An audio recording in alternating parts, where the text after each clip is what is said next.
they left out a bunch of stuff. I mean, at the atmospheric pressure they're talking about on Mars, which is debatable, liquid water would evaporate pretty fast, but the Viking lander said the humidity there was 100%, so where the heck is the water going to go? It would come back to the liquid as fast as it evaporated. Also, water, especially muddy water on Mars, is likely to be full of salts, and that lowers the vapor pressure. I think it's quite possible that there's mud in a lot of areas on Mars. From the rover images, it looks like there's quite a bit of it for sure. The canals are real, by the way. That I saw them for myself at the close opposition of Mars in 2003. I saw it through an 8-inch telescope, the same size telescope that Schiaparelli first discovered the canals with. When you're looking through a telescope at a bright object like a planet, it's like looking through a few inches of water. The atmosphere clouds the image a bit, but sometimes the atmosphere clears up briefly. And whenever that would happen, these lines would appear on Mars, and I'm going like, whoa, these things are real? They've been trying to convince people for years that Percival Lowell was crazy, but these guys were right. They recently had a helicopter fly on Mars, the Ingenuity helicopter that landed along with the Perseverance rover. I think it's highly debatable that a helicopter could fly in pressures as low as they're saying. If the pressure were a tenth of the Earth's, there's a possibility that you might be able to go outside with just an oxygen mask if you acclimated to it. If so, that would make the planet a lot more valuable than if you had to go outside with a pressure suit on. The planet would be quite a bit more useful, more valuable if you could go outside with just a pressure suit on, or just an oxygen mask rather than a pressure suit. More capable of supporting life. I think they've already found plant life on Mars. It shows up pretty clearly in the orbital photos. Looks like there's bushes and trees in areas where there should be water. The trenches, there's straight trenches all over the planet that look like some of Lowell's canals, and there's dark objects that look like bushes growing along them. And near the south pole of Mars, there's what look like huge trees. The picture of those is in my report. There are all kinds of fossils of sea life, shrimps, crinoids, sea urchins. Those Martian blueberries are thought to be the heads of fossil crinoids. You've seen the Martian blueberries, right? Yes. Fascinating. Those round things all over the place in Gusev Crater and other places. That doesn't look like rocks, that's for sure. There's fossil sea life all over the place where there used to be water, like Gusev Crater was a prime location. In fact, NASA chose that location because they thought there might be fossils there. And then when they started finding them, they debunked it. What are the possibilities of a highly advanced past civilization on Mars? I think the probability is very high. I mean, both Hoagland and Dr. Tom Van Flandern, who used to run the U.S. Naval Observatory, thought that, for example, the base on Mars in Cydonia was artificial. Dr. Van Flandern calculated that the odds were billions to one that it had to be artificial. There's pyramids right nearby, and those look artificial too. In the rover photographs, there's what look like the foundations of buildings, and they recently saw what looked like a door cut into a hillside, stuff like that. A lot of the rocks in places, especially photographed by the Opportunity rover, look like metallic junk or crash debris rather than rocks. What are the odds that we're going to find out one day what exactly happened to all of them on that planet? Well, I think we'll find out someday when Elon Musk sends people there. I think that there's a high probability the U.S. government's already gone there, but they're not going to tell us that. Dr. Van Flandern had a good theory that he thought that Mars was once a large moon of the original Planet 4 in that orbit, and that the planet exploded, and that's why half of Mars is heavily cratered and the other half is not. The half that's heavily cratered was facing the planet when it exploded. The moons Phobos and Deimos may be debris left over from the explosion. They're captured asteroids, apparently. Did the inhabitants come here? Probably. At least some of them did. Van Flandern thought that a lot of the structures on Mars were similar to what we might build on our own moon someday.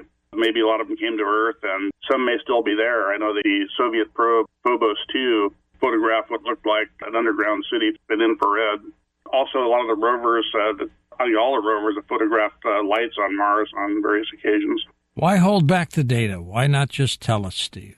Well, I think that's because saying that there's even plant life or even maybe microbial life on Mars would make the whole UFO alien thing much more likely in the public mind. The Viking probes found microbial life. The test they use is nearly infallible, and it is infallible on Earth. The test was positive. That was the bottom line, and they invented a bunch of technical reasons to discount it. But the bottom line is the test for microbial life on the Viking landers was positive on both Viking 1 and Viking 2. Do you think there's some kind of animal life on the planet now? I didn't think so before, but there's some indications of what look like dead insects in some of the rover photographs, and recently a photograph of what looks like a rodent of some kind. Steve, do you have any recollection about your alien abduction case? Yeah, I have a few. Some of them are a little disturbing. I had one of my first recollections was back in 1989. I was driving west on Highway 40 near Ludlow, California, out in the desert with my first wife, and I looked at the clock, and it read 10 p.m., and I looked at the clock again, what seemed like 30 seconds later, and it was 1 o'clock in the morning. Wow. And that really shocked me, and I stopped in Ludlow and looked at their clock to make sure that there wasn't some problem with the clock, and 3 hours really had gone missing, and I spontaneously remembered a few months later that we'd stopped the car and seeing an alien on the driver's side of the car, and I got regressed by Barbara Lamb over the incident a few years later in 2008 after the aliens put the implant in my toe, and I wanted to find out a lot more about this stuff. Found out that they had taken me to they'd landed a large UFO nearby and taken me over to the craft, and they had hundreds of people on tables doing medical procedures on them. That was kind of disturbing to witness. Can you describe what the ETs looked like, Steve? Yeah, they were typical grays. They had bluish-gray skin, and the workers are about 3.5 feet tall and somewhat smaller eyes. Their eyes are large and dark. The black in their eyes, I found out, is due to these contact lenses they wear. They're like night vision contact lenses, and their actual eyes look more conventional, but they have vertical pupils. What I call the scientist engineer guys are about 4.5 feet tall, and they're usually in charge of these operations. They have larger eyes. They wear these cobalt blue uniforms with either like a feathered serpent or symbol on them that is three orange circles arranged in an equilateral triangle. At any point, did you feel as if your life was in jeopardy? Pretty anxiety-producing, but I didn't think they were going to harm me. And they did not harm you, did they?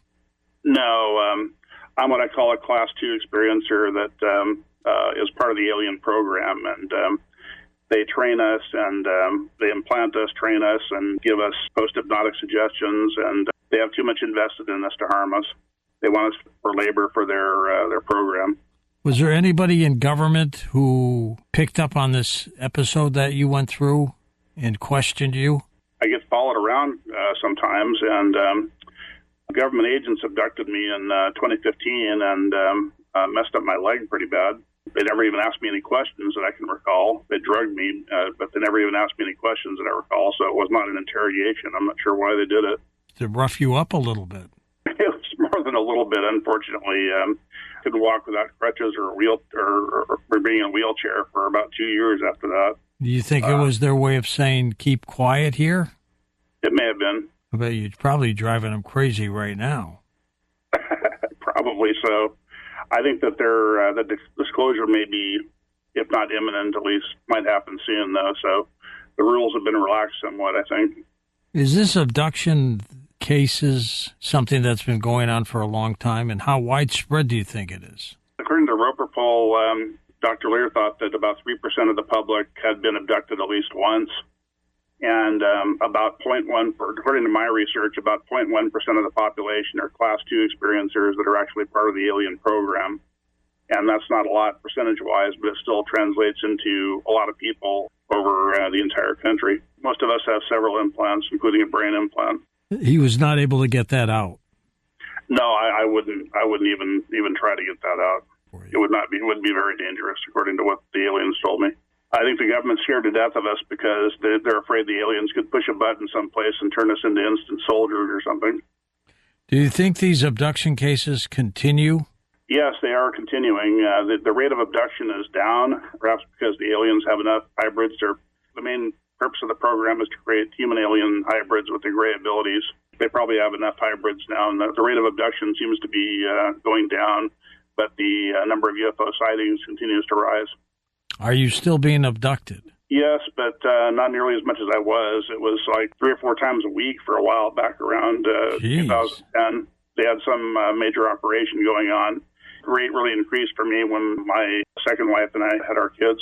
They were very interested in them, apparently. This whole Class 2 experience or thing is a bloodline thing. They like bloodlines with a lot of military people or royalty in their family, and they like people that are Celtic, Germanic, or Native American descent. You think this has happened to you when you were a kid? Yeah, I remember being abducted when I was 5 years old. I saw a small UFO hovering over my parents' house before sunrise and then blacked out, and vaguely remembered somebody putting something up my nose, and woke up at 8 or 9 in the morning and had blood all down the front of me. So I think that's when they put the brain implant in. I think that's standard procedure for them. They'd put it in at about age 5. How many implants do you have in you now, Steve? I have reason to believe I have probably 4 or 5. I know for sure I have 2 more, one above each ear. They started giving off radio signals when I was doing a Japanese TV show one time. They got their money's worth. And over what period of time have the implants been put in you? I guess from age 5 to age 48. And you've only had one extracted? Yeah, the one in my toe. I had that extracted partly because it was causing pain. I was afraid it might cause a medical problem later on. It was pretty close to the surface, and Dr. Lear had seen an implant in a similar position in a lady in Brazil actually caused a medical problem. It broke through the surface and started getting infected. So, have you met others who may have been abducted? Most people that go to UFO conventions are abductees. I used to run an alien implant and signs of recent alien abduction scanning booth at the UFO Congress and a couple other conventions. Did a lot of research that way. What do you think their end game is, Stephen? What are they doing? They've created hybrids, human gray hybrids that look human and have at least some of the gray abilities. The abduction program started around 1890, near as anybody can figure. They're on about their 7th generation of hybrids right now. They set out to make beings that looked human, that had all the gray abilities. They set out to make grays that looked human, but what they really only succeeded in doing is making humans with some of the gray abilities. They've had to put so much human DNA into them to make them look human that they're more human than they are alien at this point. They want to populate the Earth with people like me and the Class 2 experiencers, which a lot of us are genetically modified as well, and the straight-out hybrids that people hear about that are actually raised aboard ship that have more gray abilities and more gray DNA. They're waiting to the normals, or whatever you want to call regular humans, to have a war or a pandemic, and their population will be reduced greatly, and they want to repopulate the Earth with their improved version of humanity. But they're not going to do anything to us. They're going to wait for us to do it to ourselves. Has anybody replaced Dr. Roger Lear for extracting implants? I'm not a doctor, so I can't do that. But if any doctors out there want to start an alien implant removal program with me, I'd love to have that assistance. There was a guy in Alaska that did a couple of removals. I don't know if he's still doing them, though. I would be leery about taking the one out of your brain, though. No, I'm not going to take any more out, personally. But other people want to. People approach me all the time asking if they can get some removed. If you met them on the streets, you would not think otherwise, would you? If you know what to look for, you can kind of tell sometimes, but especially the way they act and talk. But as far as just with one glance, not really. An old-timer in the UFO field that I sat next to at the UFO Congress one year, and the guy that was a master sergeant, I think there was a 2011 UFO Congress, and the first thing he says to me is, did you know you're a hybrid? How did he know? I asked him that. I said, how did you know? And he said, I've been in this field for 50 years, and I just can tell. I said, you should write a book about it, and he never did, though. I don't think he likes me very much. What's not to like about you? He started asking a bunch of questions about me at the first conference I went to, and it just kind of creeped me out. Dan Baldwin is a professional writer, often seen as a ghostwriter for other professionals. I've been swinging that pendulum an awful lot. Yeah, how did you get involved in that? It's a real strange story. I was about 20 years ago, I heard a voice, and I'm not a clairaudient. I don't hear voices. The pendulum is my thing. I heard a voice clear as a bell that said, go find missing children. It was like a commandment. And it was one of those things that stuck in the back of my head and just would not let me go. And after about 3 months of dealing with it, I finally said, looked to the sky and said, yeah, show me the door. I'll walk through it. And it hit me that my mom had told me that we have a little psychic trend, in the family. And I said, well, I'll give that a shot. I'm not a cop or a private eye, but maybe I can use a psychic ability, if I have any, to find these missing kids. And I just started hanging around with different psychics. And one day I saw someone doing the pendulum. I said, "That's it. I can do that." And I just picked it up. Now, how does it work finding missing people? It works like it does in any investigative process. The pendulum is really a rock on the string. It's like the tarot cards or crystal ball. There's nothing magic about it. It's a tool. But what it does is while your conscious mind is looking at this weight on a string, your subconscious mind is freed up, and that's where all the magic happens. And your subconscious is able to contact what the medieval bards would call the other world. Call it the universe, whatever tag you want to put on it. But you're able to contact the other world and get the answers to your questions. With the pendulum, it works very simply. If you ask a question, if the answer is yes, it'll swing right. If the answer is no, it'll swing to the left. And it's just a process of conversation and process of elimination. I'm sorry. Go ahead. Do you hold it over a map? Yeah, you can. Normally, I hold it over my palm and ask questions. But if I'm looking for a missing person, you can reduce the area that you're looking at, say from the United States to Arizona to northern Arizona. At some point, through question and answers, you can narrow down the area, and then you can pull out a map and get real specific. And if you want to, I've often used Google Earth. And you can actually, you can get right down to very specific areas. I mean, in looking for a missing person or missing whatever, you can actually get latitude and longitude. It's remarkable. Yeah, when it works, working with it's like any other psychic ability. Sometimes you're cooking, sometimes you're not. But when it's right, it is extremely accurate, and it's a very good. George and I have discovered it's an extremely effective investigative tool. Now, Dan, you also use this for researching extraterrestrials. How does that work?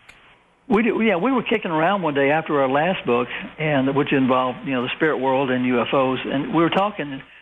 You hear a lot about the people from above, from the heavens and from the stars coming down and visiting people in the Middle East. That's part of history.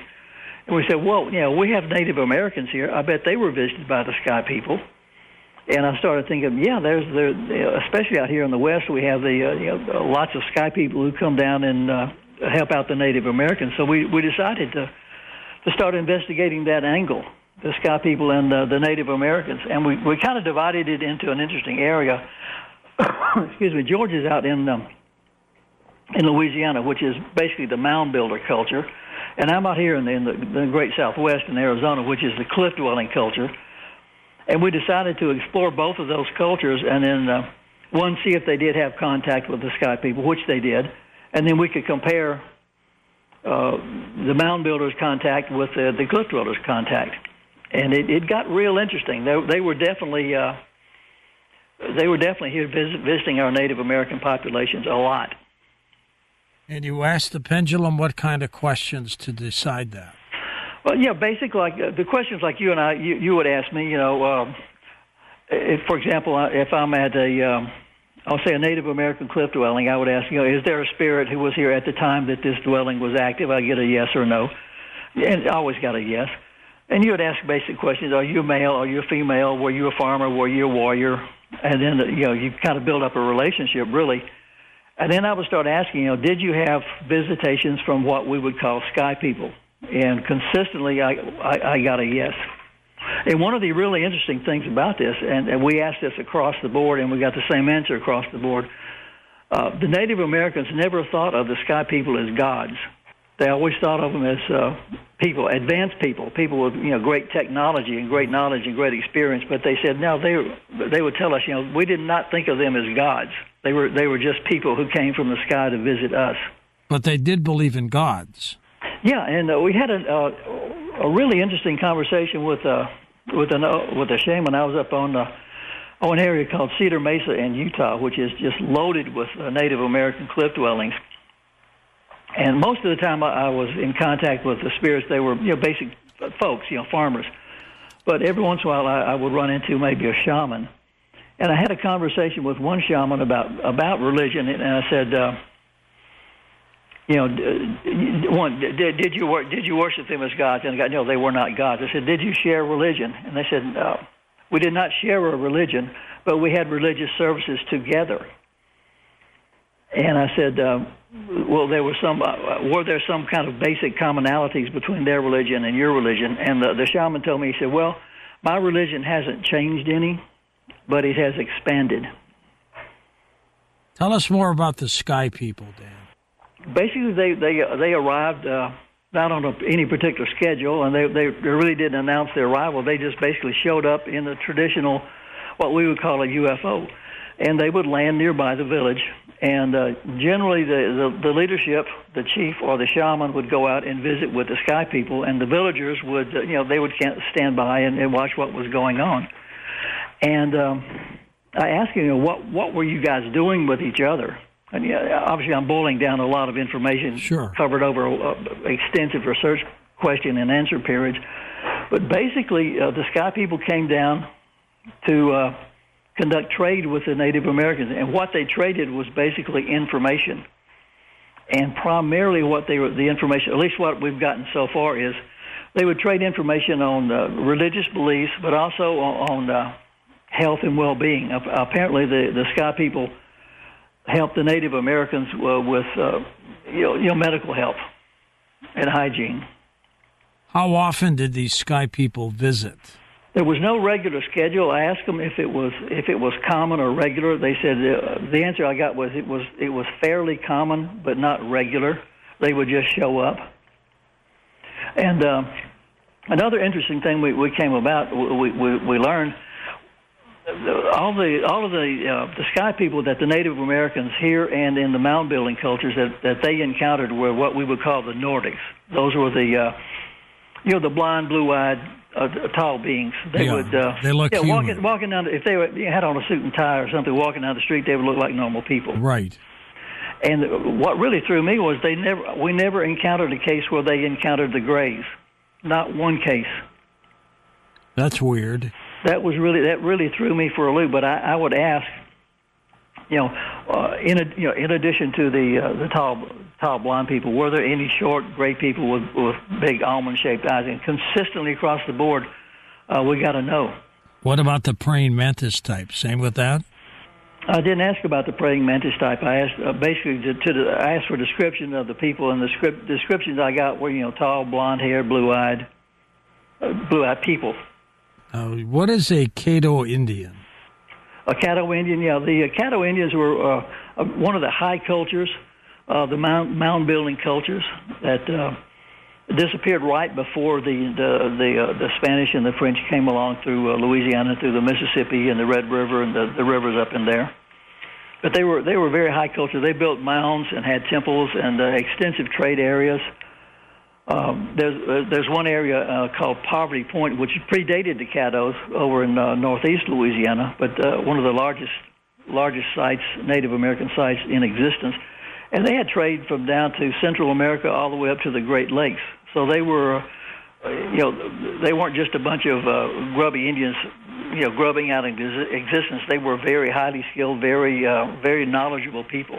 Did you find out, Dan, why the Sky People visited us? Basically, the answer we kept getting was just to share information.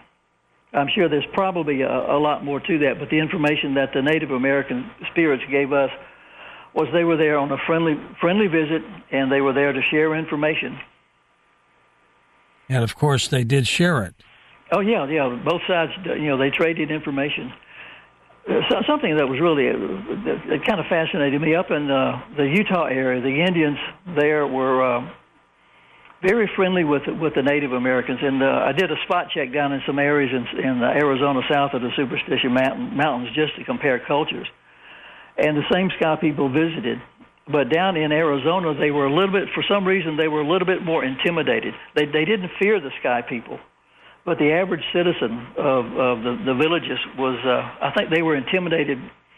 Again, not fearful, but they were dealing with people of extremely high technology. They did not understand everything that was going on.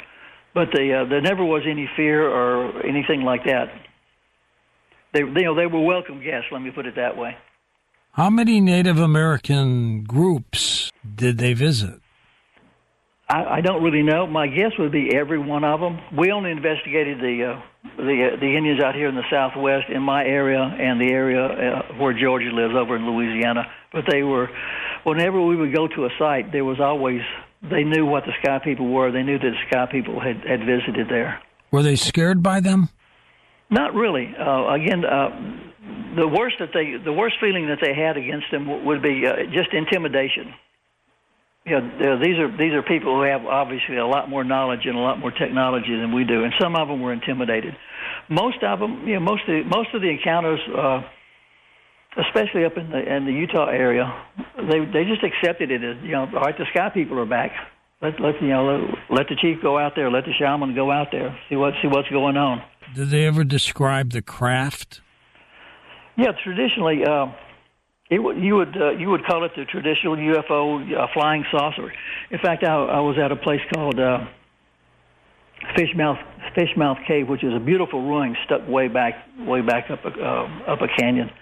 But I actually there was a sandy area, and I drew a box, and I drew a circle, and I drew a drawing of a flying saucer. And and I would point to each one. Is this what you saw? I got to know. Is this what you saw? I got to know. Pointed to the flying saucer, and I got a yes from the pendulum. So they came down in traditional flying saucers. Did they talk about abductions? No, the visited. Again, this is just the cultures that we visited, but they did go aboard the craft. Usually, it was the shaman or the chief, and sometimes females would go aboard, so I'm assuming there was some sort of inspection, medical exam, something going on, something like that.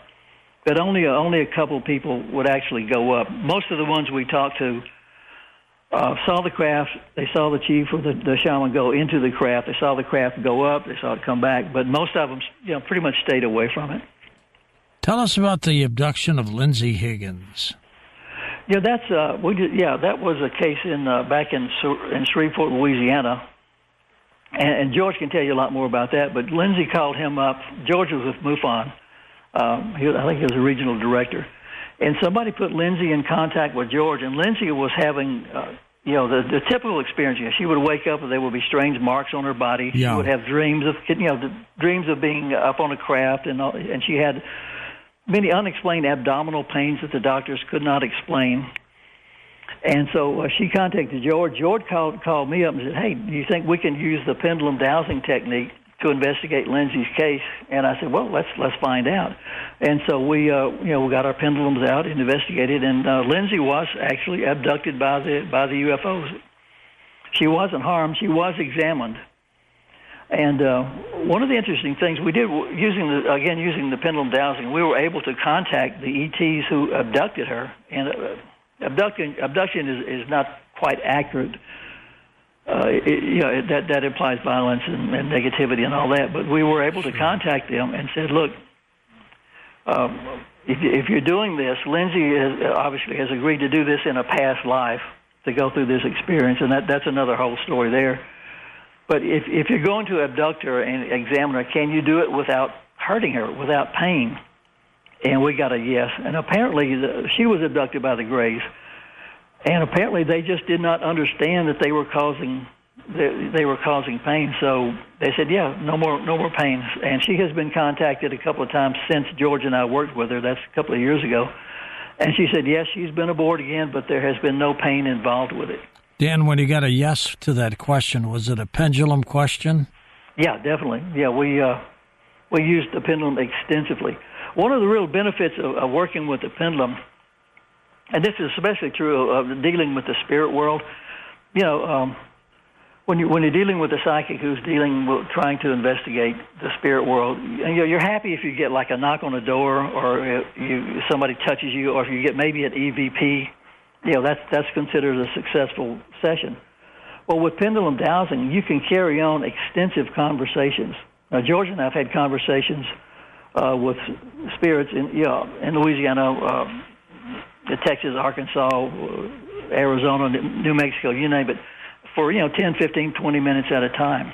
And I think part of that is because the spirit world, they operate at a higher vibration, and I think the subconscious mind involved with pendulum dowsing is able to communicate at that level much better than, say, the human conscious mind.